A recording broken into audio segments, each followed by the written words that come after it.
একদিকে ঘড়ির কাঁটা ছুটছে, স্কোরবোর্ডের সমতা, আর গ্যালারিতে বাড়ছে উত্তেজনার পারদ। অন্যদিকে 12 বছরের অপেক্ষা, 2 বিশ্বকাপের হতাশা, সবকিছুর অবসানের লড়াইয়ে মাঠে জার্মানি। যখন মনে হচ্ছিল আবারও হয়তো স্বপ্ন ভেঙে যাবে, ঠিক তখনই নায়ক হয়ে আবির্ভূত হলেন ডেনিস উনথাপ। তার দুর্দান্ত জোড়া গোলে নাটকীয় জয় তুলে নিয়ে বিশ্বকাপের নকআউট পর্বে ফিরল 4 বারের বিশ্ব চ্যাম্পিয়ন জার্মানি। 12 বছরের অপেক্ষার অবসান ঘটিয়ে আবারও বিশ্বকাপের বড় মঞ্চে জায়গা করে নিয়েছে জার্মানি। রোববার আইভরি কোস্টের বিপক্ষে নাটকীয় 2-1 গোলের জয়ে রাউন্ড অফ 32 নিশ্চিত করেছে ইলোনিয়ান নাগলসম্যানের দল। ম্যাচের শুরুটা অবশ্য জার্মানদের জন্য সহজ ছিল না। প্রথমার্ধে আক্রমণাত্মক ফুটবল খেললেও কাঙ্ক্ষিত গোলের দেখা পাচ্ছিল না 4 বারের বিশ্ব চ্যাম্পিয়নরা। উল্টো 30তম মিনিটে ফ্রাঙ্ক ক্যাসিয়ার গোলে পিছিয়ে পড়ে জার্মানি। তবে দ্বিতীয়ার্ধে বদলে হিসেবে নেমে দলের ভাগ্য বদলে দেন ডেনিস উনথাপ। তার জোড়া গোলেই শেষ পর্যন্ত জয় নিশ্চিত হয় জার্মানদের। এই জয়ের ফলে 2 ম্যাচে 6 পয়েন্ট নিয়ে নকআউট পর্ব নিশ্চিত করেছে জার্মানি। তবে কুরাসাওদের বিপক্ষে 7-1 গোলের বড় জয়ের পর এবার আইভরি কোস্টের তরুণ ও গতিশীল দল তাদের কঠিন পরীক্ষার মুখে ফেলে দেয়।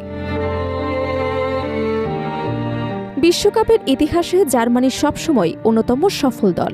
2018 সালের আগে কখনোই তারা বিশ্বকাপের গ্রুপ পর্ব থেকে বিদায় নেয়নি। সেমিফাইনালে ওঠার রেকর্ডেও একই তারা। 13 বার বিশ্বকাপের শেষ 4-এ জায়গা করে নিয়েছে জার্মানি। তবে রাশিয়া এবং কাতার বিশ্বকাপে টানা 2 বার গ্রুপ পর্ব থেকে বাদ পড়ে বড় ধাক্কা খেতে হয়েছিল তাদেরকে। 48 দলের নতুন ফরম্যাটের বিশ্বকাপে 32 দলের নকআউটে ওঠার সুযোগ থাকায় জার্মানির জন্য পথ কিছুটা সহজ হবার কথা ছিল। তারপরও টুর্নামেন্টের আগে দলটির সামনে ছিল নানা প্রশ্ন।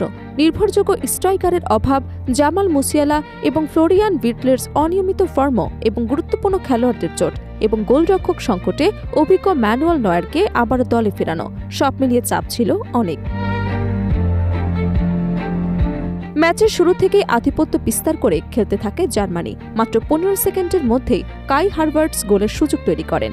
এরপর জোশুয়া কিমিখের ক্রসে তার হেড দুর্দান্ত ক্ষমতায় আটকে দেন আইভরি কোস্টের গোলরক্ষক ইয়াহিয়া ফোফানা। জামান মুসিলিয়ারাও কয়েকবার আক্রমণ তৈরি করেন, তবে সফল হতে পারেননি। 21তম মিনিটে ফেলিক্স এনমেচার দূরপাল্লার শট নিলেও সেটি কর্নারের বিনিময়ে ঠকিয়ে দেয় আইভরি কোস্ট। কর্নার থেকে আলেকজান্ডার পাভলোভচি পল জালে পাঠালেও গোলরক্ষককে ফাউলের অভিযোগে গোল বাতিল হয়।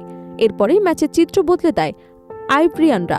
30তম মিনিটে তরুণ ইয়ান দিওমান্তের দারুণ দৌড় এবং নিচু ক্রস থেকে তৈরি হওয়ার সুযোগ কাজে লাগান ফ্রাঙ্ক কেসিয়ে। রিবাউন্ডে পাওয়া বলে শট দিয়ে জার্মান গোলরক্ষককে পরাস্ত করেন তিনি।